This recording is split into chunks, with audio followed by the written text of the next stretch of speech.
자, 그리스도인인데 교회에 나오는데 안 믿는 사람들과 그 믿음이 차이가 없다는 것이죠. 그냥 교회만 나오는 것이지 그들의 믿음이나 그들의 생활이나 이런 것들이 교회에 안 다니는 사람들과 구별이 되지 않습니다. 자, 종교적인 열심을 내고 있지만 진짜 믿음은 점점 사라지고 있는 것이 바로 지금의 현실입니다. 영세에 관심 없습니다. 구원에 대해서 관심도 없습니다.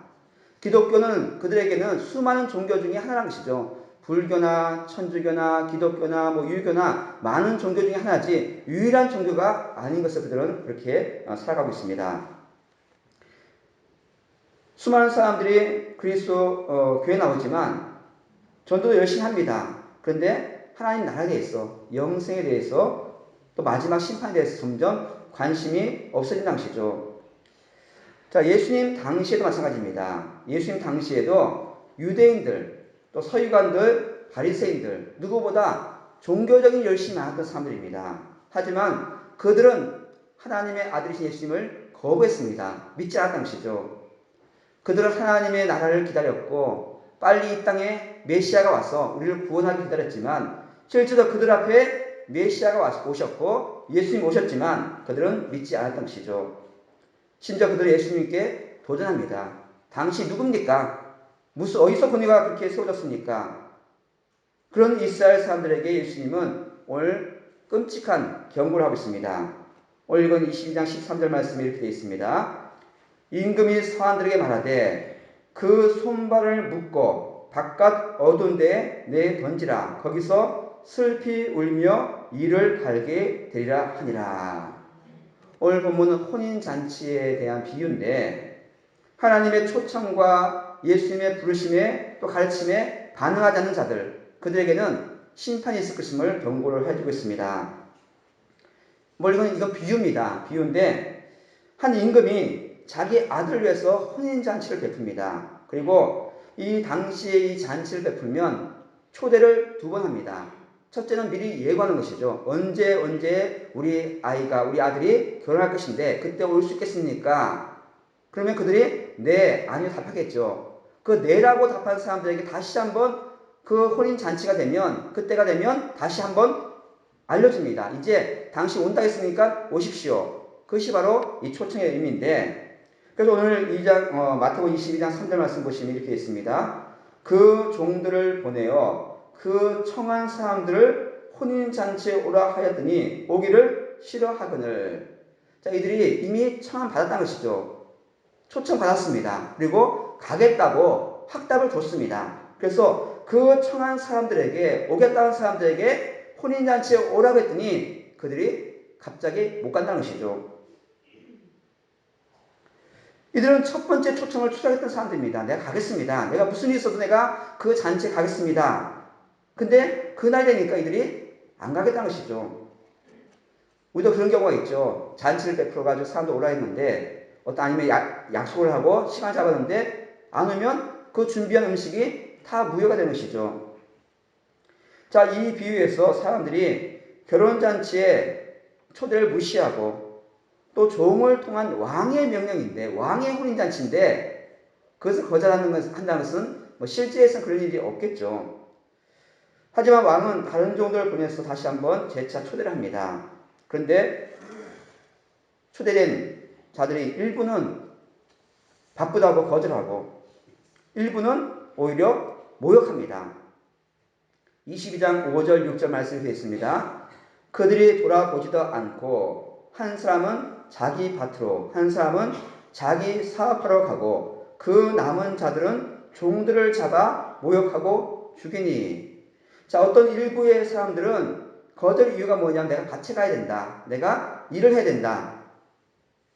자, 왕의 명령인데 왕의 초대를 받았습니다. 그리고 가겠다는데 그날 당일날은 왕의 명령보다 자기 일을 더 소중하게 여기고 있다는 것이죠. 급한 일이 아닙니다. 밭을 돌보는 것, 사업하는 것 미리 다 할 수 있는 일입니다. 그런데 이들은 갑자기 뭐가 일어나는 것처럼 자기 밭으로 가고 자기 사업을 하고 갑니다. 더 놀라운 것은 뭐냐면 남은 자들은 그 종들을 잡아서 모욕하고 죽입니다. 참 충격적이죠. 왕의 명령인데 그것을 거절할 뿐만 아니라 왕이 보낸 사자, 종들을 잡아서 모욕하고 죽인다는 것은 있을 수 없는 일입니다. 실제로 잔치에서 일할 수 없는 일이지만 실제로 이스라엘 역사가 그랬다는 것이죠. 하나님이 선지자를 보냈습니다. 회개하고 돌아오라. 나의 백성이 되어라. 근데 그들은 선지자들을 죽이고 모욕하고 잡아 가두고 하나님을 모욕했습니다. 왕은 아들의 결혼잔치에 초대를 거절하는 이 사람들에게 도시 전체를 불태워버립니다. 물론 실제로 그런 일이 없겠죠. 이것은 무엇이냐면 하나님의 초대를 거절한 사람들에게 하나님의 심판이 엄중함을 말씀해 주고 있습니다. 왜냐하면 이것은 왕에 대한 반란이라는 것이죠.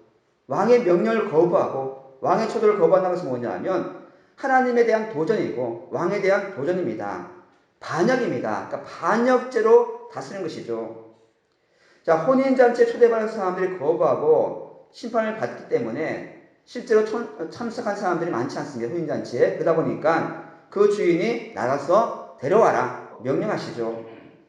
이것은 바로 예수님께서 이스라엘 사람들이 예수님을 거부하니까 모든 이방 민족 또 우리들에게 그 복음이 전해주심을 우리에게 알려주고 있습니다.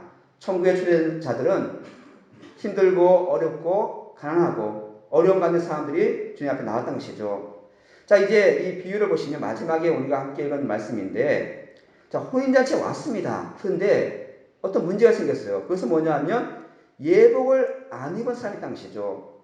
11절, 12절 말씀을 우리가 함께 읽었는데요. 우리 같이 함께 한 목소리 한번 읽어보겠습니다. 임금이 손님들을 보러 들어올세 거기서 예복을 입지 않은 한 사람을 보고 이르되 친구여 어찌하여 예복을 입지 않고 여기에 들어왔느냐 하니 그가 아무 말도 못하거늘. 당시 혼인잔치 결혼식에 가려면 예복이 필요했습니다. 우리도 결혼식 갈 때 그냥 가지 않죠. 어느 정도 예의를 차립니다. 이들은 자기 예복을 입어야 되는데 그 예복을 입지 않는 것은 그 잔치 주인을 모욕하는 일입니다. 따라서 그는 잔치에 참여할 수 없게 되는 것이죠. 여기서 예복이 무엇인가 여러 가지 다양한 얘기가 있지만 한마디 정리한다면 우리의 삶이란 것이죠. 그리스도인의 삶, 하나님이 주시는 의, 또 친의도 되지만 하나님 뜻에 따라서 순종하는 우리의 거룩한 삶을 예복이라고 이렇게 표현해 볼 수가 있습니다. 즉 예복이라는 것은 뭐냐면 그리스도인다운 삶이라는 것이죠. 우리가 주님 앞에 부름받았습니다. 그때 우리가 보여줄 것이 무엇인가? 우리의 삶을 보여주는 것이죠. 자, 하나님 나라에 합당한 삶을 살아야 되는데 혼인잔치에 청함을 받았습니다. 그리고 청함을 받았지만 초대를 거부한 자들은 하나님의 심판을 받습니다. 자, 그런데 청함을 받아서 잔치에 참여했지만 무엇을 안 입어요? 예복을 안 입은 자들도 똑같이 심판을 받는다는 것이 오늘 비유의 내용입니다. 자, 이것이 무엇인가? 오늘 22장 14절 말씀 보시면 이렇게 두 부류의 사람들로 구분하고 있습니다.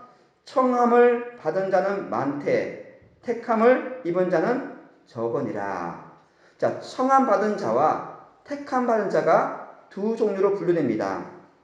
자, 청함 받은 것은 뭐냐면 구원을 받은 것이 아니라 복음을 듣다는 것이죠. 하나님 나라의 복음을 들었습니다. 복음을 들었지만 믿지 않는 사람들, 교회 나온다고 다 천국 가나요? 그렇지 않습니다. 교회 나와서 하나님의 아들이신 예수님을 믿어야지만 구원받는 것이지, 아까 얘기했죠. 교회 나오는데 하나님이 천지 만물 창조하신 것을 안 믿어요. 안 믿습니다. 자, 이것이 문제라는 것이죠. 교회 나오지만 하나님의 아들이신 예수님을 믿지 않는 사람들이 많이 있다는 것이죠. 많은 종교 중에 하나로 불교나 천주교나 다른 유교나 다른 온갖 종교들이랑 똑같이 그냥 종교 활동하는 사람들이 요즘 점점 많아지고 있습니다. 오늘 마태복음은 이 천국 잔치를 통해서 누가 하나님 나라의 진짜 백성인지를 말씀해주고 있습니다. 그냥 교회만 나오는 사람이 아니라 교회 나와서 예수 믿고 구원받아서 그 예수님의 제자로서 하나님의 자녀로서 살아가는 것이 진짜 참된 백성의 모습이라는 것이죠. 요즘 교회는 누구나 열렸습니다. 누가 온다고 해서 막지 않습니다. 자, 그런데 예수님이 말씀하시기를 청함을 받은 자는 많되 택함을 입은 자는 적다고 그렇게 분명히 말씀해 주고 있습니다. 우리가 주님 앞에 나올 때 그 부르심에 나의 모든 걸 다 내려놓고 그 초청에 순종하는 여러분 되기를 원합니다. 예수님의 초청이 우리의 삶 가운데 가장 중요한 것이죠. 내일 바쁩니다. 그리고 우리가 여러 가지 분주한 일이 있습니다. 하지만 주님 부르실 때 예라고 순종하는 것이 가장 큰 일임을 우리가 깨달으면서 날마다 주께 나오는 여러분 되기를 원합니다. 그러니까 초청에 응했다면, 교회에 나왔다면 이제는 정말 교인다운, 그리스도인다운 삶을 살아가는 것이죠. 하나님 나라에 합당한 삶. 청함받은 자는 많지만 택함을 입은 자는 적다. 이 말씀은 경고의 말씀이긴 하지만 또 격려의 말씀이기도 합니다. 우리가 구원받았기 때문에 이제는 열심히 그렇게 살아라. 하나님의 격려의 말씀인 것이죠. 말씀 읽겠습니다. 자, 그리스도인으로서 올바른 믿음을 가져야 합니다. 하나님이 모든 만물을 창조하신, 천지를 창조하신 태초의 하나님이 천지를 창조했다는 그 태초의 그 하나님을 믿어야 됩니다. 그리고 그 하나님의 아들 예수님께서 마지막 때에 다시 오실 것을 믿고 그 심판을 기다리는 것이 우리의 삶의 것이죠. 교회 나오는데 세상 사람들과 똑같이 미신 믿고 풍수지리를 믿고 심지어는 윤회를 믿고 그러면서 자기는 교회 나온다. 이건 잘못된 신앙이라는 것이죠. 유일하신 하나님을 믿지 않고 창조주 하나님을 믿지 않는 사람들이 어떻게 그리스도인다운 삶을 살겠습니까? 영원한 하나님의 나라, 마지막 종말 때를 날마다 기억하면서 우리가 기다리며 순종하는 여러분 되길 원합니다. 우리가 올바른 믿음을 가지고 있다면 머리로만 아는 것이 아니라 우리의 행동으로, 실천으로 옮겨져야 하는 것이죠. 주일날 내가 교회 나왔다. 내가 헌금 드렸다. 내가 구원받았다. 그럴 수가 없다는 것이죠. 내가 11조를 내기 때문에 내가 할 일 다 했다고 생각하시면 안 됩니다. 교회에 나오는 거 당연한 거예요. 그러니까 주님 앞에 예물 드리는 건 너무 당연한 일입니다. 또 헌신하는 건 너무 당연한 것이죠. 그러나 그것이 우리를 천국으로 인도하지 않습니다. 바리새인들, 서기관들 성경 말씀 많이 알았습니다. 열심을 냈습니다. 누구보다 더 열심히 종교적인 활동을 했습니다. 하지만 그들은 예수님을 믿지 않았습니다. 그 예수님처럼 살지도 않았던 것이죠. 우리가 하나님의 나라를 믿는다면, 교회에 나왔다면 우리의 삶이 하나님께 드려지고 우리의 모든 삶을 통해서 그리스도의 향기가 전파되는 여러분들이 원합니다. 혹시 여러분 운전할 줄 아나요? 못하시는 분 많이 계시죠?